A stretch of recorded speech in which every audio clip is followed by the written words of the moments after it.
Hello everyone. Good morning.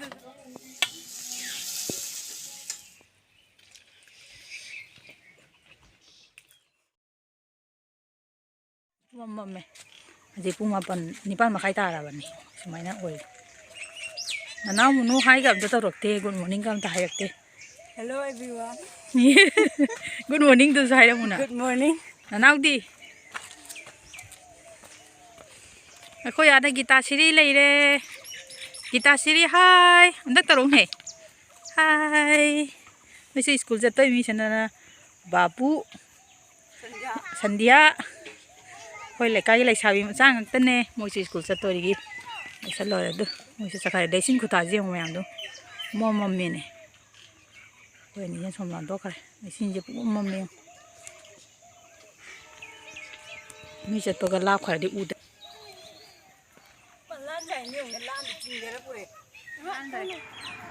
Bani lando kare. Ada train cari je ubura mea. Solong de lak pada train lak. Pakam mukon tani tai bu upam de lesin kutaji na. Hello everyone. Again, our video si de mea pura mukutra maksari. Jasa kapam na mea sakare. Taga isu. Taga ingkang lo sangara bo lo sang kusana lo ira ya bako. Adoga paro ki satu mau sanga do ne. Ado kai motel to bo su ne mina se. Adoga aina ne masih se. Marble aloo su haina drane. Macam su sawa aloo se. Adoga fry to dini abako. Sum na soira kola ga sawa budi puna maksu sane. Ado aina siki style yang mau je isa ni se jam pame. Ado na me ang ngai hingi tu su. Sa hingi su ko. Siki style jam tang ngau ra bijari style se nyam kon le mati am tang share to se rake. Me am de di. Adoga anova thing na bi wi sina ora kana I se next bonus si video subscribe to biramo. Video si jenga ga nungai bi rati. Like to biramo.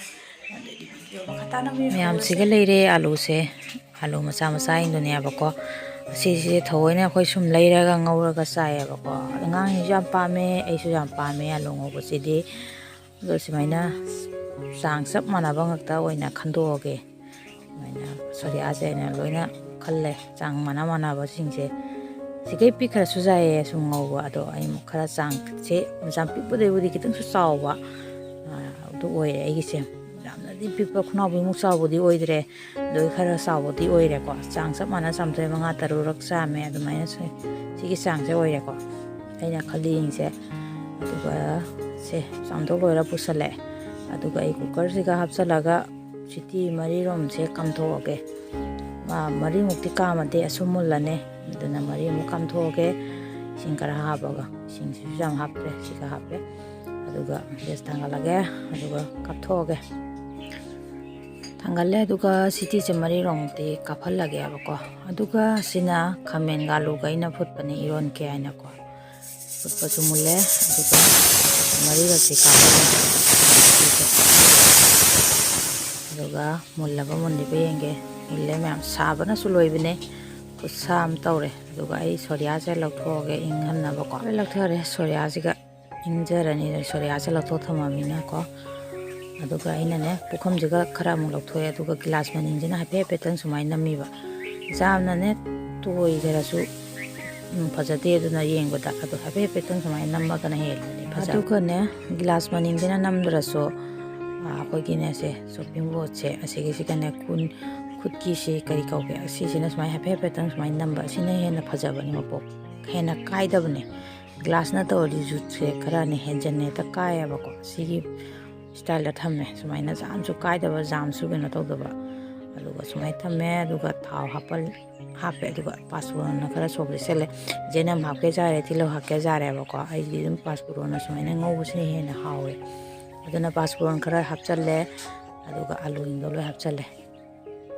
aduga ngau rage tamna ngau da ja den kai gino ai mai masai ngasai munjana su leirabni na ne khabai otpa matam da jam na tamna ole Nata di loi kai gitu romina, ini nam kai raga thamani kai deh isong masih bau dah, magi sang dah thum se thum hapa ke, mai ju sang kana thaba yadre, di Tare ka sumtab, jai boy kai boy to rasung ngau dromi, masana di mulla bani na, hena kana tau dre, mai kana thana munna ba food podi na trami ko, aduga ai mau thum hapa ke mix wajar to salle, aduga macu thak salle, mai sana ka daba macu thak salle mina haji ꯃꯔꯣꯏ ꯃꯔꯥꯡ ꯑꯃꯨꯛ ꯈꯔ ꯊꯥꯛꯆꯜꯂꯒꯦ ꯑꯩꯁꯦ ꯑꯗꯨꯒ ꯑꯩ ꯖꯤꯔꯥꯅꯤ ꯄꯨꯊꯣꯔꯛꯏꯁꯦ ꯖꯤꯔꯥ ꯑꯃꯨꯛ ꯈꯔ ꯊꯥꯛꯆꯜꯂꯒꯦ ꯑꯗꯨꯒ ꯁꯤ ꯖꯥꯏꯔ ꯁꯨꯝ ꯉꯧꯔꯅꯤ ꯑꯗꯨꯒ ꯃꯣꯔꯣꯛ ꯍꯥꯞꯄꯒ ꯆꯥꯅꯤꯡꯕ ꯏꯆꯤꯟ ꯏꯅꯥꯎꯁꯤꯡꯅ ꯁꯨꯝ ꯍꯥꯞꯄꯤꯌꯣ ꯃꯣꯔꯣꯛ ꯆꯥꯔꯁꯨ ꯍꯥꯞꯄꯁꯨ ꯁꯨꯝ ꯍꯥꯎꯕꯅꯦ ꯑꯩꯁꯤꯗꯤ ꯃꯣꯔꯣꯛ ꯍꯥꯞꯇ꯭ꯔꯦ ꯑꯗꯨꯝ ꯁꯤꯝꯄꯜꯗ ꯑꯣꯏꯅ ꯉꯧꯕꯅꯦꯕꯀꯣ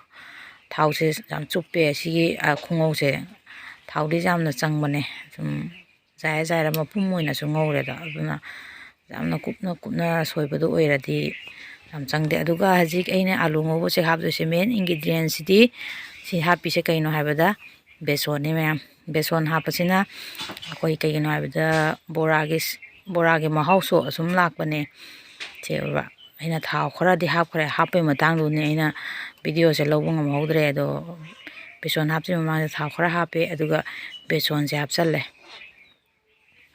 ꯕꯦꯁꯣꯟꯁꯦ ꯍꯥꯞꯄꯒ ꯃꯍꯥꯎ ꯌꯥꯝ ꯇꯣꯉꯥꯟꯕꯅꯤ ꯆꯨꯝꯅ ꯉꯧꯕꯗꯒꯤ ꯕꯦꯁꯣꯟ ꯁꯨꯃꯥꯏꯅ ꯍꯥꯞꯄꯒ ꯉꯧꯕꯁꯤꯒꯤ ꯃꯍꯥꯎꯁꯤꯅ ꯃꯍꯥꯎ ꯑꯃꯅꯤ ꯃꯌꯥꯝꯁꯨ ꯑꯝꯇ ꯇ꯭ꯔꯥꯏ ꯇꯧꯕꯤꯌꯣ ꯑꯣꯔꯣꯕ ꯃꯁꯛꯀꯁꯦ ꯀꯌꯥꯝ ꯐꯖꯗ꯭ꯔꯥ ꯌꯥꯝ ꯍꯥꯎꯕꯅꯦ ꯃꯊꯛꯁꯦ ꯀ꯭रिꯁꯄꯤ ꯑꯣꯏꯔ ꯃꯅꯨꯡꯗꯅ ꯁꯣꯐ ꯑꯣꯏꯔꯒꯀꯣ ꯌꯥꯝ ꯍꯥꯎꯕꯅꯦ ꯑꯉꯥꯡ ꯑꯅꯤꯁꯤꯅꯒꯗꯤ ꯌꯥꯝ ꯈꯨꯄꯥꯝ ꯇꯧꯔꯦ ꯑꯩꯈꯣꯏ ꯑꯅꯤꯁꯦ ꯑꯩꯁꯨ ꯌꯥꯝ ꯄꯥꯝꯃꯦ ꯑꯣꯔꯣꯕ ꯃꯁꯛꯀꯁꯦ ꯐꯖꯗ꯭ꯔꯥ ꯂꯣꯏꯔꯦ ꯃꯌꯥꯝ ꯑꯩꯒꯤꯁꯦ ꯁꯨꯃꯥꯏꯅ ꯑꯣꯏꯔꯦ ꯐꯥꯏꯅꯦꯜ ꯂꯨꯛ ꯑꯗꯨꯒ ꯑꯩ ꯄ꯭ꯂꯦꯠꯁꯤꯒ ꯁꯔꯞ ꯇꯧꯔꯒꯦ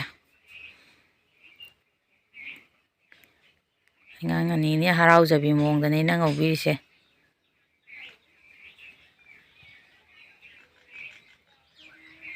ꯂꯣꯏꯔꯦ ꯃꯌꯥꯝ ꯑꯩꯒꯤ ꯑꯂꯨ ꯐ꯭ꯔꯥꯏ ꯇꯧꯕꯁꯦ ꯐꯥꯏꯅꯦꯜ ꯂꯨꯛꯁꯦ ꯍꯥꯎꯅꯤ ꯍꯥꯎꯔꯣꯏ ꯀꯣꯃꯦꯟꯗ ꯑꯝꯇꯪ ꯍꯥꯏꯕꯤꯔꯝꯃꯣ ꯑꯗꯨꯒ ꯑꯩꯒꯤ ꯕꯥꯔꯣꯒꯤ ꯃꯊꯦꯜꯁꯦ ꯁꯤ ꯑꯣꯏꯅ ꯇꯧꯔꯦ ꯏꯔꯣꯝꯕ ꯂꯩꯔꯦ ꯑꯗꯨꯒ ꯑꯩꯅ ꯈꯤꯇꯪ ꯉꯧꯈꯤꯕ ꯑꯂꯨꯗꯣ ꯂꯩꯔꯦ ꯑꯗꯨꯒ ꯒꯥꯖꯔꯁꯦ ꯑꯉꯥꯟꯕ ꯑꯃ ꯌꯥꯎꯔꯦ ꯑꯗꯨꯒ ꯊꯕꯤ ꯂꯩꯔꯦ ꯑꯗ ꯀꯣꯟꯅꯕ ꯑꯃ ꯂꯩꯔꯦ ꯕꯟꯙꯀꯣꯕꯤꯒ ꯇꯤꯜꯍꯧ ꯃꯅꯥꯒꯅꯦ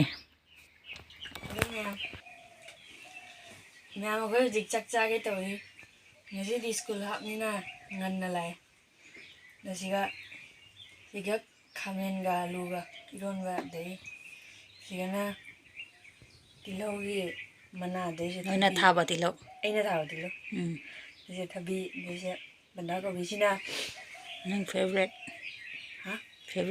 ꯑꯩꯒꯤ ꯐꯦꯚꯔꯦꯠ ꯅꯅꯥꯎꯒꯤꯁꯨ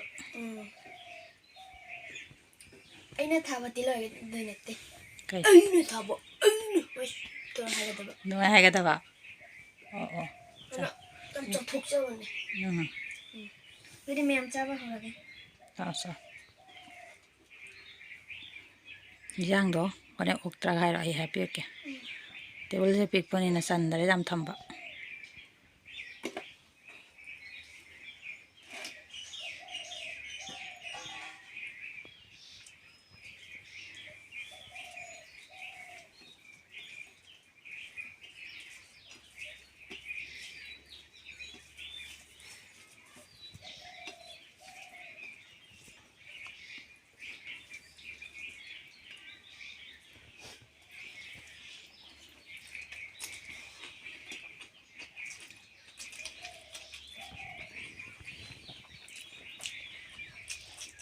ꯃꯌꯥꯝꯁꯦ ꯈꯨꯍꯥꯎ ꯑꯃ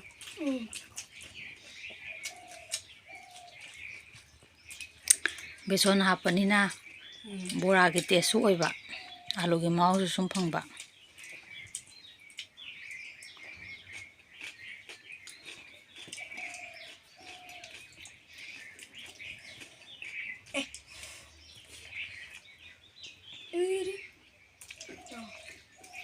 खैदी जा रहे हैं वहाँ निकल गया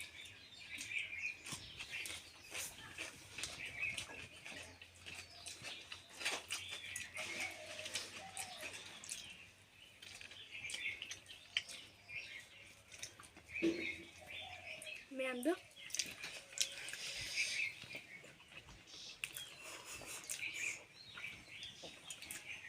Cầm hầu đi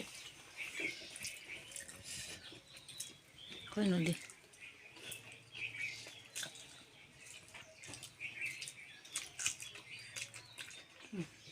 hầu đi Mẹ mà coi cha bây giờ hấp chơi rồi bây giờ có mẹ video gì đang sao giờ sinh giờ cái mẹ na mama channel Ashibu nungcbiduna like share and subscribe to video bye